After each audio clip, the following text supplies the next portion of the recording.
Isfahan کا ایک تاجر تھا، کافی پرانی بات ہے، سو گاڑیاں جہاز باز نہیں ہوتے تھے، تاجر تھا، حج پہ جانے کے لیے نکلا۔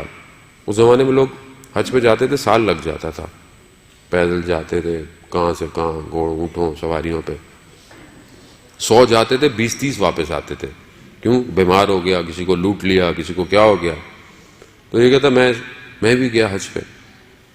ایک عالم دین نے اس واقعے کو جو ہے وہ اپنی کتاب میں نقل کیا ہے، جو خود اصفہان ہی کے اندر دفن ہے۔ وہ کہتے ہیں کہ وہ گیا کوفہ اور نجف کے درمیان میں، جب وہ جا رہا تھا تو اپنے کاروان سے الگ ہو گیا۔ رستے میں کسی نے اس کی جو پیسوں کی پوٹلی تھی وہ لے گیا کوئی۔ اب پریشان کہ نہ کوئی زیادہ سفر ہے، نہ آگے جا سکتا ہے، نہ پیچھے آ سکتا ہے، کاروان سے بھی جدا ہے۔ تو اسے ایسے میں خیال آیا کہ 12ویں کو پکارو، یا صاحب الزمان الغوث الغوث۔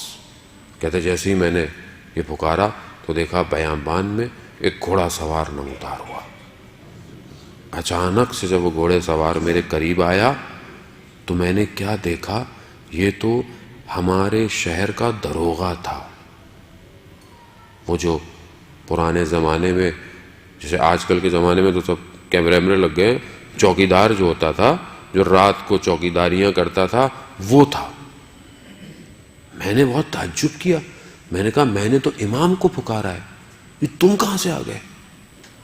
کہا مجھے امام نے بھیجا ہے کہ تمہیں یہاں سے لے جاؤں، حج کرواؤں، اور وہاں سے تمہیں واپس اصفہان لے کے جاؤں۔ اس نے بہت تعجب کیا، یہ ایک معاشرے کا عام آدمی جس کو شاید کوئی سلام بھی نہیں کرتا۔ اس لیے خدا کہتا ہے کہ تمہیں نہیں پتا تمہارے برابر میں بیٹھنے والا مجھے کتنا عزیز ہو۔ کبھی اپنے کپڑے چھاڑ نہ دے انسان اپنے برابر، کسی کو کیا پتا، اولیاء خدا درمیان میں رہتے ہیں۔ عزیزان محترم، اولیاء تھا، لے گیا مکہ کے قریب اتارا، کہا احرام پہنو، حج کر کے یہیں واپس آنا۔ واپس آیا واپس اصفہان لے گیا، پلک جھپکتے لے گیا۔ یہ پلک جھپکتے کیوں؟ معراج کا اتنا بڑا معجزہ ان کے ماننے والوں کے لیے، جنہوں نے اللہ نے اپنے محبوب کو، جس کو ملی سیکنڈز میں ساتھ، جس پہ آج تک دنیا اسپیس پہ پتہ نہیں کیا کیا بھیج رہی ہے، ہبل ٹیلیسکوپ آ رہی ہیں، ابھی تک تو وہ بلیک ہول تک بھی نہیں پہنچے ہیں، اس کے آگے پتہ نہیں کتنی کہانی ہے۔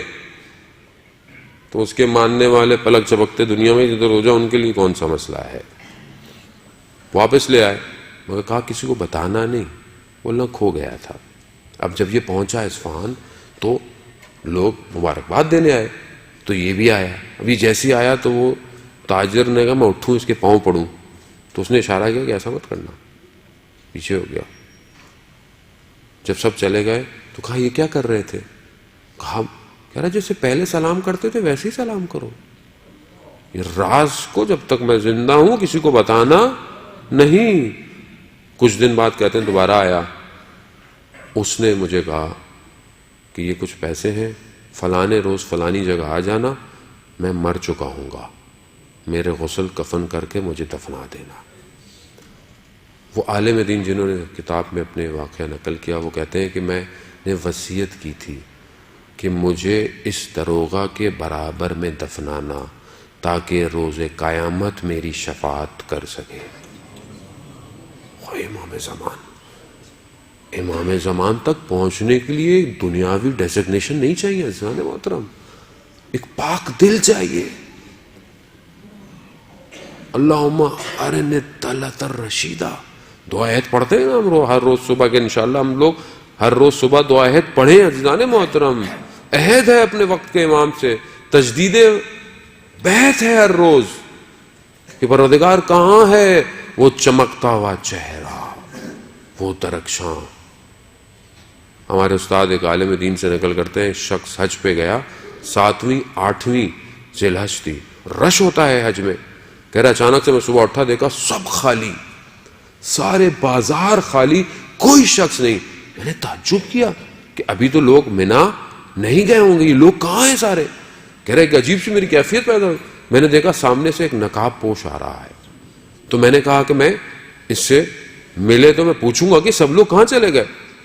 لیکن کہہ رہا ہے وہ جتنا قریب آتا گیا میرے بدن ساکت ہوتا چلا گیا، اور اس نقاب پوش نے میرے قریب آ کر صرف اپنے نقاب کو ہٹایا، اور وہ درخشاں چہرہ جب میں نے دیکھا، اچانک سے تھوڑی دیر میں دیکھا کہ سب لوگ چل رہے ہیں، واپس ہو گیا۔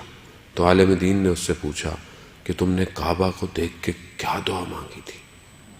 کہا میں نے جیسے کعبہ پہ نظر پڑی تھی تو میں نے کہا تھا اللہم ارنی طلعت الرشیدہ، کہ پروردگار مجھے وہ چہرہ دکھا دے جو وقت کا امام ہے۔ تو وہ کہتے ہیں کاش تو نے یہ بھی کہہ دیا ہوتا کہ مجھے کلام بھی کروا دے اس سے۔ عزیزان محترم، دلوں کا طبیب ہے امام زمان۔